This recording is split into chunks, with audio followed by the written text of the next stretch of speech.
Okay, so this is another topic in our sort of miscellaneous unit where we're learning about counting principles and getting ourselves prepared for the unit on probability, calculating probabilities, where we need to know how to count effectively. So this is another sort of idea that relates to it.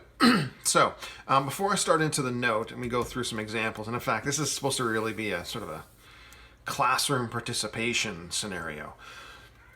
So I'm going to use the notes that I already have set for you and describe some things and some ideas, and then we'll get to some examples of how we'll use those techniques and those ideas. And there's two strategies that we use, one called a Venn diagram and the other one called, or using a formula that centers around counting principles. Okay, so to start this off, I kind of have a mini note, and this is in your notes, so you know, if you want this, make sure that you print it out for yourself. Okay, what I have these sets. Okay, and this is set notation, and you're learning a bit about set notation before you learn about how to use Venn diagrams and how you can have an overlap in scenarios. This overlap that we're talking about is illustrated here, but it also can be illustrated when we're using cards. If I said, well, you know, how many different ways could you get a jack or a diamond?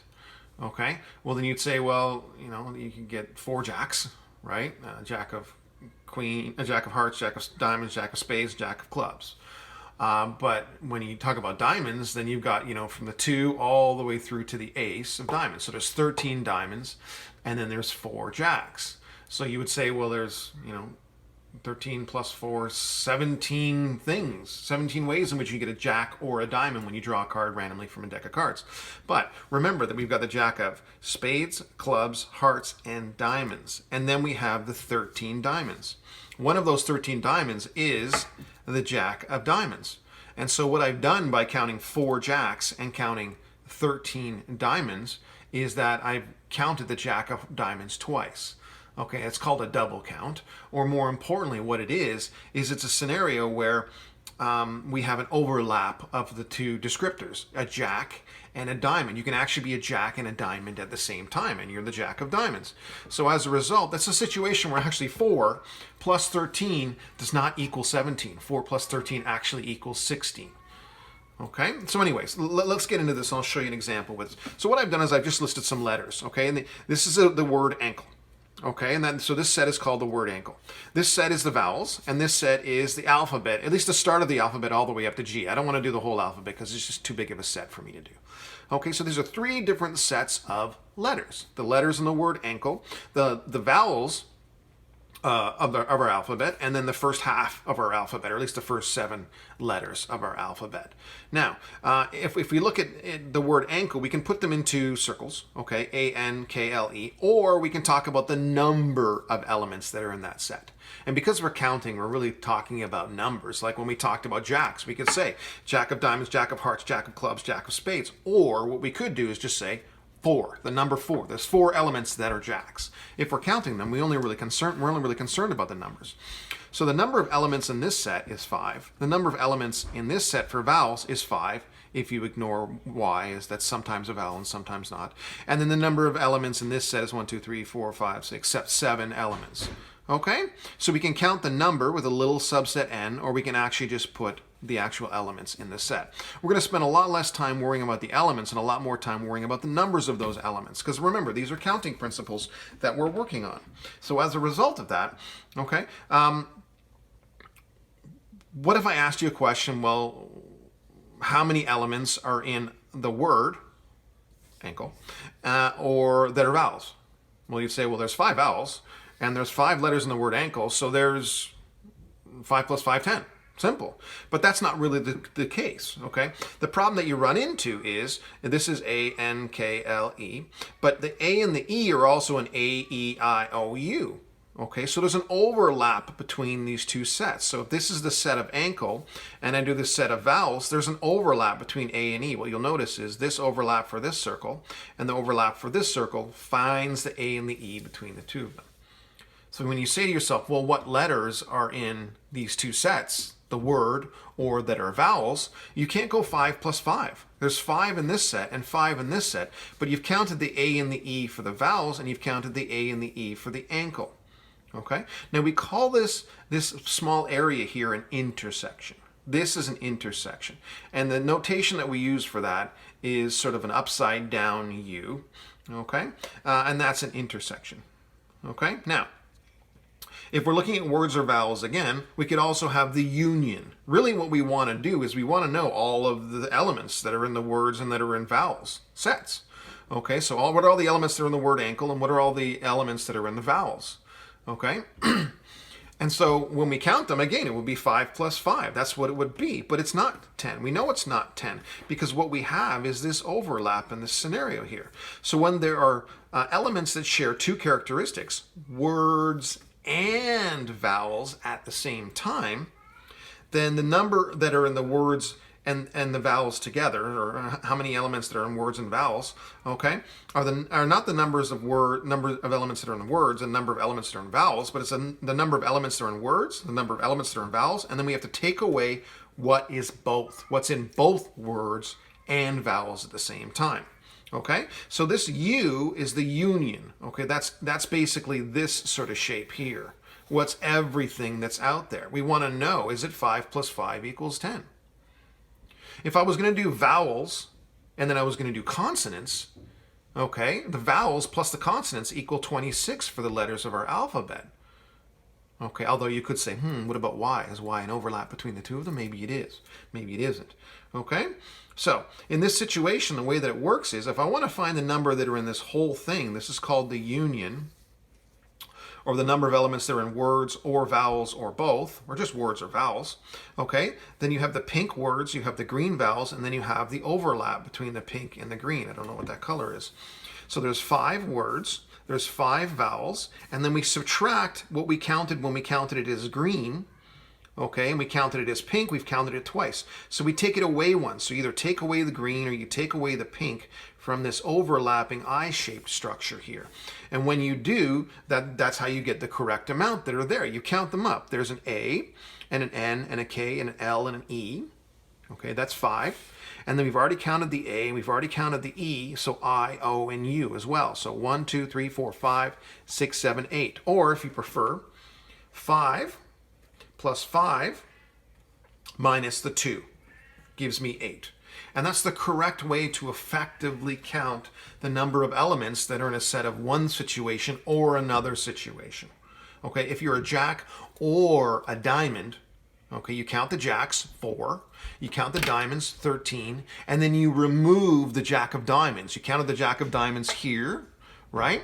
With the 4 jacks, and you also counted the jack of diamonds with, I don't have enough fingers, but with the 13 diamonds. Okay, you counted it twice.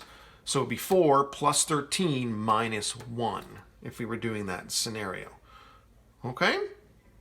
Now, we can do this using the formula. Okay, there's a formula. So the number that are words or vowels is equal to the number of words plus the number of vowels minus the number of words and vowels at the same time. Okay? And that's the sort of language that goes along with that. We can also use Venn diagrams in order to do this. Okay? And in this case, we focus on the numbers. So if we focused on the number of elements in here and number of elements in here, it would be 5 plus 5. If they were separate sets, then it would be 2 separate circles, but there's an overlap. So what we do is we say, well, we see the A and the E here, we see the A and the E here. So we put the 2 in first. Then we realize that in the rest of this side, this would probably be the words.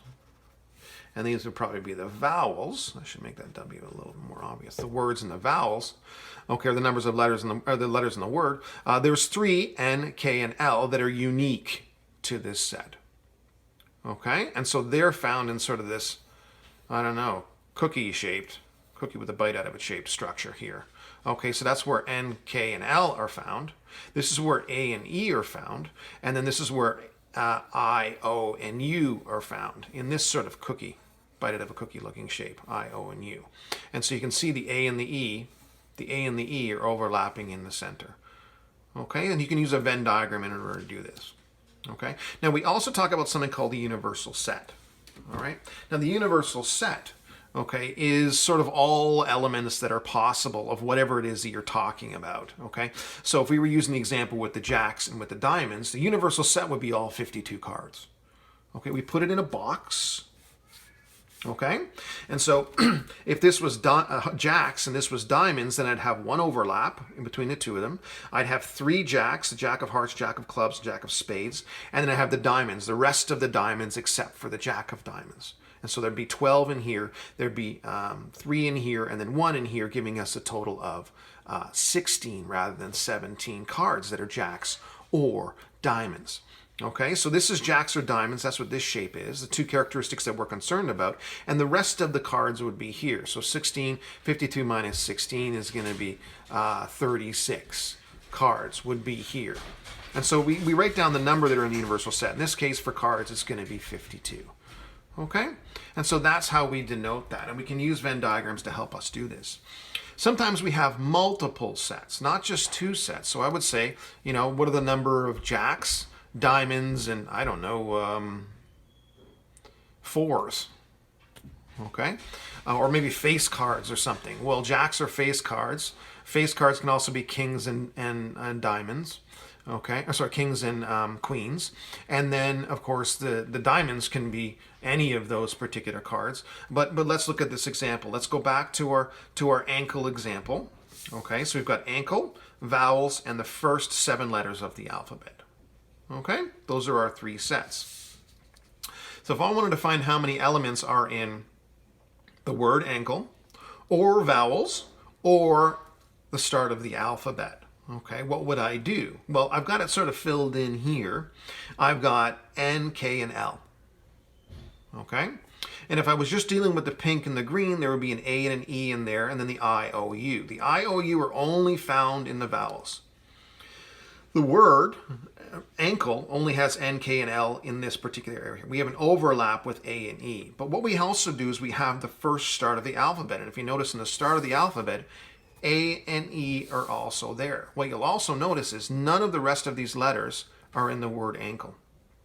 Okay, so you're going to find them down here. But also, none of the rest of these letters, B, C, D, F, and G, are vowels. So what we have is a scenario that looks like this. Okay, we've got the scenario where we have the ones that are in the first half of the alphabet that are the consonants. There's A and E in this triple overlap between the shaded gray, the pink, and the green. It's sort of a tri-colored section right in the center here, and that's where we have the A and the E. Now, usually we don't write down the elements. What we do is we write down the numbers because we're concerned about the numbers. First of all, universal set, 26 letters in the alphabet. Okay, this is going to be the word ankle, this is going to be the vowels, and this is going to be the front of the alphabet. I'll just call it F for front of the alphabet. Okay, and so as a result of that, what you'll find out is that there's 2 elements that are still in this I-shaped section, but those 2 elements are not just found in the word and not just found in the vowels, but they're also found in the first 7 letters of the alphabet. So you'll see them as a triple overlap as the number 2. And again, you should be looking at your good copy version of this because I've doodled over this a little bit. What you'll also notice is there's a 0 in here. The 0 in here represents the number of elements that are both in the word ankle and vowels, but that are not also in the first 7 letters of the alphabet. This is a triple overlap. So right here, this is something that is in the word, these letters are in the word ankle, they are vowels, and they are in the first 7 letters of the alphabet. And of course, those 2 letters are A and E. A and E, A and E. They're in all 3, or a triple overlap. What you'll also notice is there's nothing that's in 2 of these that isn't in the other ones. And so that's why we have the 0. This would be in words and vowels, but not in the first 7 letters of the alphabet. This would be the first 7 letters of the alphabet in vowels. Okay, this part right here, first 7 letters of the alphabet in vowels, but not in the word ankle. Okay, so this is what we're dealing with here. Now, how do we do this formula? Well, we don't quite simply take the 5 letters in the word and the 5 vowels and the 7 letters in the alphabet and go 5 plus 5 plus 7. Again, I want to know how many elements, how many letters are in the word ankle or the vowel or the alphabet. That's word or the vowels. So word ankle or the vowels or the alphabet. That's what we're dealing with there. It's this or this or this. Now in the word or can be in both. Okay, all you have to do is match that criteria. So if you're from the word, you're going to be in here, ankle, 5 elements. Okay, if you're from the vowels, you're going to be here, 5 elements. And if you're from the first half, I guess they used an A here for the first half of the alphabet, okay, then you would have 7 in there. But we have to take away the double counts. In word and in vowel, we have A and E, so we have to take away the 2. In vowel and in alpha, we have the A and E, so we have to take away the 2. And in word and the alpha, we have to take away the 2. Now, if you notice, we've taken it away 1, 2, 3 times. We've also added in the A and E here, here, and here. So we have to add back the triple overlap. We take the overlap out once here. We take the overlap, so overlaps in here. A and E are in here, and in here. Okay, so we've triple counted it. When we take away the overlap between these two, we remove it once. When we take away the overlap between these two, we remove it once. When we take away the overlap between these two, we remove it once. So we add it in once, add it in once, add it in once, remove it, remove it, remove it. So it's not there anymore. We still have to count it. So if you add in the triple overlap. So we have A and E here, we have A and E here, we have A and E here, we remove A and E, we remove A and E, we remove A and E, all so that we don't double count. And then we add it back because we do have to include A and E. Okay, so in the end, this would be 5 and 5 and 7, minus 2, minus 2, minus 2, plus 2. Overall, what would it be? 3 plus 3 plus 2 plus 5. So that would be 18. Okay, and that's how we use this counting technique and this counting principle. Okay, so that's sort of an overview of set notation and some of the things that we're going to be looking at. Now let's get into the note, Venn diagrams. Now, in this scenario here, what I've done is I've created an arbitrary set of data for a class. Usually I survey the class about who likes sushi and who likes burgers, okay? And then there's going to be some people who probably like sushi and burgers. There's going to be some people who just like sushi and some people who just like burgers. So in this case, what I've done is I've done a survey. So I ask everybody, okay, who likes both sushi and burgers? And everybody puts up their, or 8 people put up their hand, okay? And I say, okay, put your hands down now. And if you answer yes to this question, you put your hand up. So then I say, how many people like sushi? And 14 people put up their hands. I say, okay, everybody put your hands down now. Okay, and then I say, okay, how many people like burgers? If you like burgers, put up your hand. I don't care if you like sushi as well. If you like burgers, put up your hand. So 10 people put up their hand. So really, the number of people like sushi or burgers, is, you would figure, would be 24. But there were 8 people who liked both. So those people would put up their hands when sushi was asked, and those people would put up their hands when burgers was asked. Okay, so there's going to be a double count. Okay, and the reality for all of, I also ask who likes neither, and some people will like neither. The reality of it is there's actually 18 people in the class, and we know that 14 plus 10, okay, is 24, way more than the people that we have in the class. So it's a good illustration of how this all works. So then what I do is I say, okay, let's map this all out. Okay, so how many people like both? And so I write a circle for sushi. Okay, and I say how many people like sushi? There's 14, so I put a 14 in there. And then I say how many people like burgers? Then I draw another circle and I overlap it by accident, but I'm saying, oh, don't worry, I'll erase that later. And then I put in the number 10. I'm like, oh, wait a minute, there's some people who like both. Let's put them in there. And so that's where the people who like both go, 8. Okay? And when you're using a Venn diagram in order to solve a problem, you really need to include and input the 8 first. Then when you're counting the number of people who like sushi, I would erase the 14 because I already have 8 in here that's in this pink circle. And I would say, okay, if there's 8 here, it's got a total of 14, so there must be 6 people who only like sushi. And then I ask the class, okay, who here only likes sushi and doesn't like burgers? And they put up their hands, and there's going to be 6 people. So everybody like, oh, I see. And then we do the same thing for the burgers, and we find out that there's 8 people who like burgers. If those people who like both burgers and sushi don't put up their hands, there's only 2 people who just like burgers. And then there's the people who never put their hands up, or they only put their hands up when they say like they like neither, who are 2. And then when we do the addition, we go 6 plus 8 is 14, plus 2 is 16, plus 2 more totals to 18. Okay? And so as a result, we see, hey, this system works. And we thought that there were 24 people in the class when we know there's only 18. So now we have numbers that actually jive with the number of individuals that are there. And of course, then I show the formula. I say, okay, the number of ways we could have sushi, or the number of people who like sushi or burgers, involve 3 different groups. The people who like sushi, the people who like burgers, and the people who like both. The people who like sushi are also the people who like both because they like sushi. So they may put their hand up and have 14 and be counted. And the people who like burgers put their hand up and be counted because they have 10.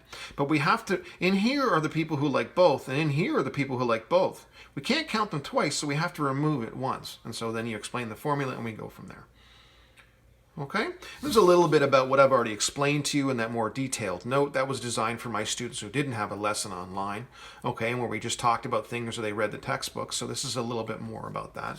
Let's go through some examples. Okay, let's go through some examples. All right? And anyway, so this is when we use the proper set notation, okay, it looks like this. When we use the proper set notation when we're taping a video, okay? And then we go NA, NB. So the number of elements who are in set A, I don't know, the number of people who like sushi, number of people who like burgers, minus the number of people who like sushi and. Now the and looks like this. It's an intersection. Okay? And so it's the same notation. It's potato, potato. I actually like using the words. But a lot of people mess up when they do this. When they say the number of people who like sushi or burgers, they think only sushi, only burgers. There's people who can like both. So when I really say the number of people like sushi or burgers, I really mean the number of people like sushi or burgers or both. Because you fit this criteria of someone who likes sushi, and you fit the criteria of someone who likes burgers. It's like you're asking someone two questions. Okay, if I looked at the students in our class, and I would say how many of them are male. Okay, and they would put up their hands if they identify as male. And they would say, how many of you are 18? Well, if I counted 10 males, and I counted, 12 18-year-olds, then you would think that there's 22 students in the class or something like that. But remember, there are some people who are both male and 18. So they'd be putting up their hand because they're 18, and they'd be putting up their hand because they're male. And very often when you answer a survey, there's a lot of people who are going to answer yes to similar questions. So we have to be worried about this double count scenario. I know it seems silly and stupid and weird, but it's important. Okay, here's some ideas to illustrate that. There are 10 students on the volleyball team and 15 on the basketball team. So you'd figure there's 25 athletes in total if they all got together at a banquet or something, and that's what they do. When the two teams are together, there are 19 people, and you're like, what? There's 10 students on the volleyball team, 15 on the basketball team. I know math. 10 plus 15 is 25. But there's 19 people. So then it begs the question, how could that be? Or more exclusively, a more directed question, how many are on both teams? Well, if I use the formula, the number of people who are on, volleyball or basketball is equal to the number of people on the volleyball team plus the number of people on the basketball team minus the number of people who are on both. Oops, V and B.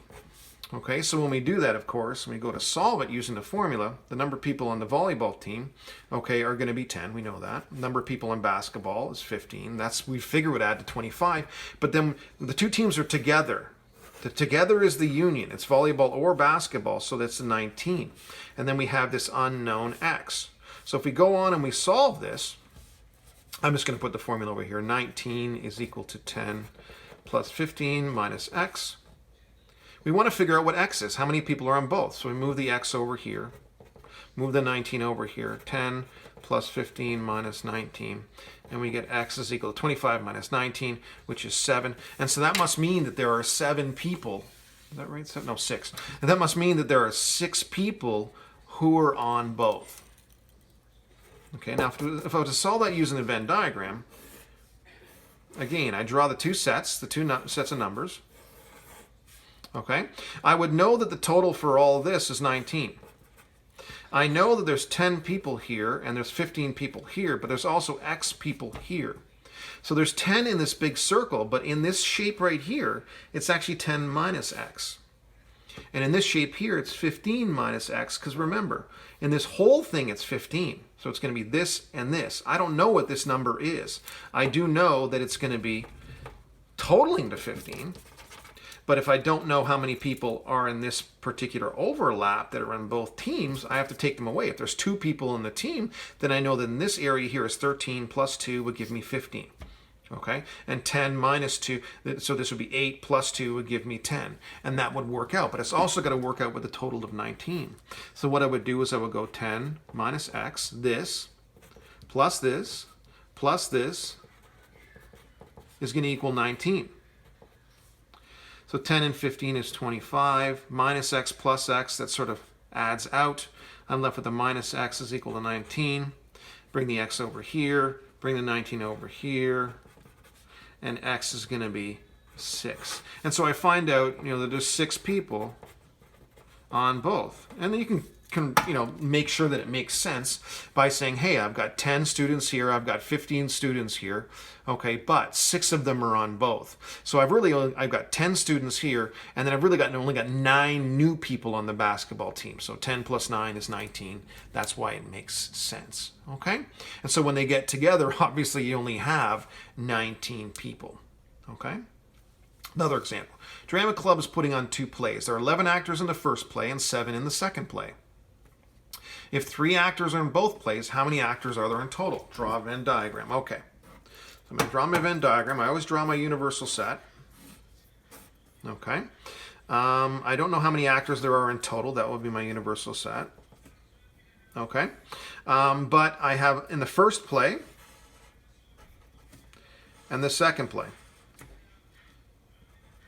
Okay, and so when I do the first play and the second play, I know there's 11 in the first and 7 in the second, but there's 3 actors that are in both. Now the smart thing to do, and the way that you should always do this, is always include the overlap first.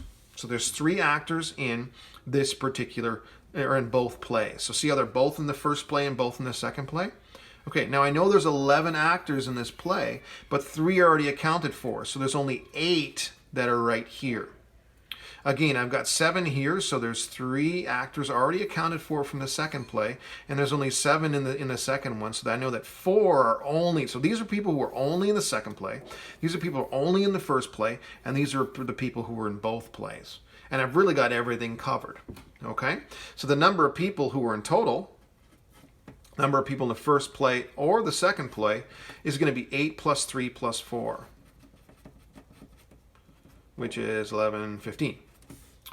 I could use the formulas. If I use the formulas, the number of people who are in the first or the second is equal to the number of people who are in the first, plus the number of people who are in the second, minus the number of people who are in the first and the second. Okay? Number of people who are in the first is 11. Number of people who are in the second is 7. The number of people who are in both is 3. Now I count the 3 in this, I count the 3 in this, so I have to take it away 1. So 11 plus 7 minus 3 is 14. Oops. Sorry, 15. 11 plus 7 is 18, minus 3 is 15. Okay, I can't add. All right, and so therefore there are 15 people in both plays, in 15 actors. 15 actors, okay, that are performing in at least one of the plays.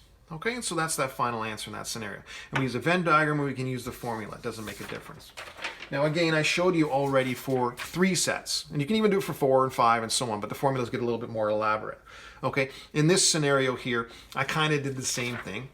Okay, I asked about sushi and tacos, so what I want you to do is to have a quick peek at how all of that works and how it all works out. Okay, what I end up finding out is that there are 7 people who like, this is a magically made up classroom, okay? Okay, so there's 7 people who like sushi, burger, and tacos. Okay, so I put those 7 in here. That's the pink one, okay? I draw sushi, which one's sushi? 1, 2, 9, 14. 14, so that's sushi, 1, 1, 1, 10, 10. So that could be burgers or tacos. I guess it doesn't matter. Burgers or tacos.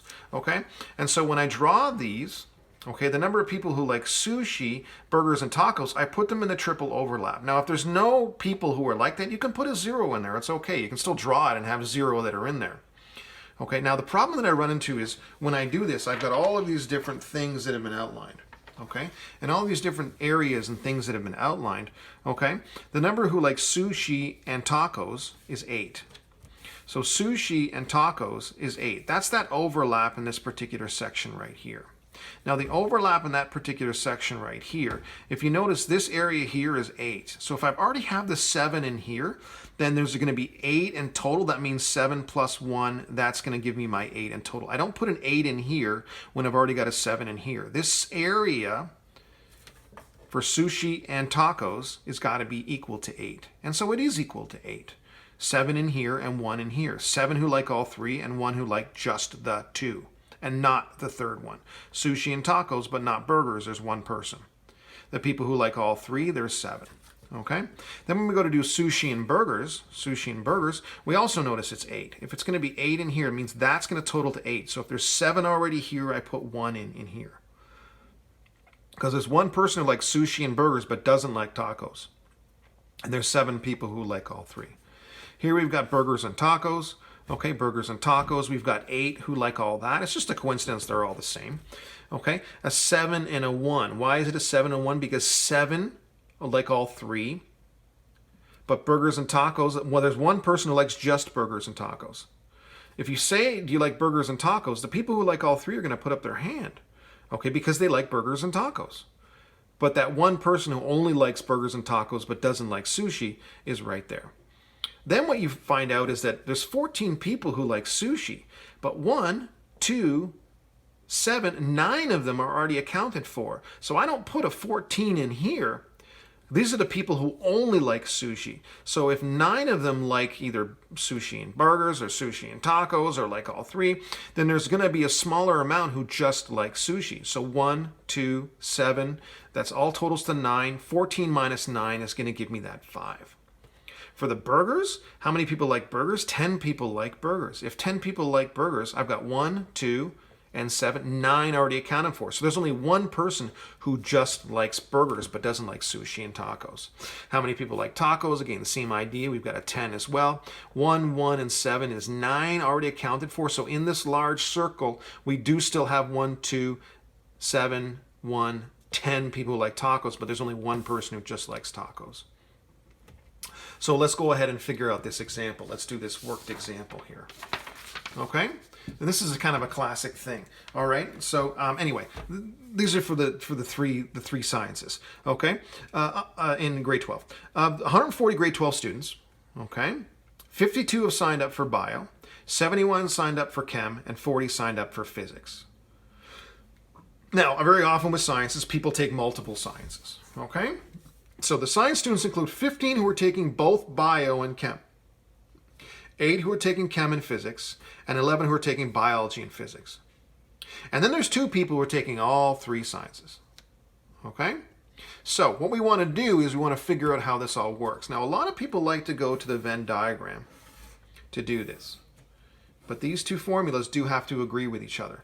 So the number of people who are taking bio or chem or physics or any combination therein are going to be the number of people taking bio, number of people taking chemistry, plus the number of people taking physics. Now, if I include those numbers, there's 52 taking bio, 71 taking physics, and 40 taking physics, 71 taking chem. If I add them all up, that's 40, 111, 163. That's way more than the 140 in total, and that is my universal set. There's only 140 grade 12s. We're ignoring grade 11s who are maybe moving up a little bit and fast tracking and taking a course a little bit early. Okay, and we realize that because we have to take away the people who are taking both bio and chem, and take away the people who are taking chem and chem and physics, and the sort of very uncommon scenario with people taking both bio and physics, kind of a strange combo. But the problem is, in biology, I have the bio and the chem people in there. I also have the bio and the physics people in there. In the chemistry, I have the chem and bio people and the chem and physics people. And in the physics, I have the chem and physics people and the physics and the bio people. So I've already counted these, okay, twice. Count them twice here, twice here, twice here. So I take them away and I take them away and I take them away. But the problem is that triple intersection, those 2 people who are taking bio and chem and physics, those people have been eliminated entirely, okay? Because when I add them in twice, add them in twice, add them in twice, that triple is in that double overlap. So I take away the double overlap to fix this one, take away the double count to fix this one, take away the double count to fix this one. These guys are all fixed, but what I've done is I've added in the triple twice, taken away the triple twice, so I have to add back the triple. Okay? And so as a result, I take the 15 who are taking bio and chem, subtract those. the 8 who are taking chem and physics, and then the 11 who are taking bio and physics, that strange combo. And then I have to add back the 2 who are taking all 3 because they were taken away there, taken away there, and taken away there, added in there, added in there, added in there. And so when we do the final analysis, 52, 70, what does it work out to be? 131. I just cheated and checked the notes, okay, because I didn't feel like adding all that up and subtracting all that in my head, although I should be good at doing that. I'm just being lazy. Okay, so there's that, there's that, there's that. There's the biologists, the chemists, and the physicists. And right in here, I start with my 2. Okay, there's my 2 people who are taking biochem and physics. Okay, now in this I-shaped thing is the next thing. So first I do the triple overlap, then I do the double overlap. The double overlap, this is between bio and chem. We know there's 15 people who are taking bio and chem. So if there's 15 in this whole area, there must be 13 that are right there. See, 2, 13, totaling to 15, totaling to 15. For the chem and physics grouping, there's both 8 are taking chemistry and physics. So chemistry, physics, there should be 8 in this region right here. But I've already got 2 here, so I have 6 here. Okay? Totaling to 8 still. And then there's the bio and the physics people, biology and physics. Okay, there's 11 of those. So I know this 2 and whatever this number is should equal to 11. So 2 plus 9 is equal to 11. Okay, now I want the people who are taking just biology. There's 13 people taking both bio and chem, 9 people taking bio and physics, and 2 people who are taking all 3. I have to take this 15 plus the 9, which is 24, and account for those 24 in here. There's 52 who are taking biology, but 24 are taken away from that. Okay, that leaves me with 28 people who were just taking biology. So these are the different groupings. Just taking bio and chem but not physics, taking bio and physics but not chem, and this is taking all 3. Okay? I also have to do the same thing for physics. For physics, I've got 40 people. I've got 9 in here, 2 in here, and I've got 6 in here, 9 and 6, 17 in total. There's 40 who are taking physics, so there must be 23 people who were just taking physics and nothing else. And then for chemistry, we've got 71 taking chemistry. If you've got 71 taking chemistry, we've got 13, 2, and 6, 8, 21. 21 people who are taking chemistry amongst other things. We've got 71 in total. So I'm going to take away those 21. Okay, and I'm going to get 50 people who are just taking chem. It also begs the question, who's out here? These are the people who aren't taking any of the sciences, but are still grade 12s. And I'm sure there's quite a few of them who are like that. Okay, so if we add up all of these, it's the same way as adding all this up.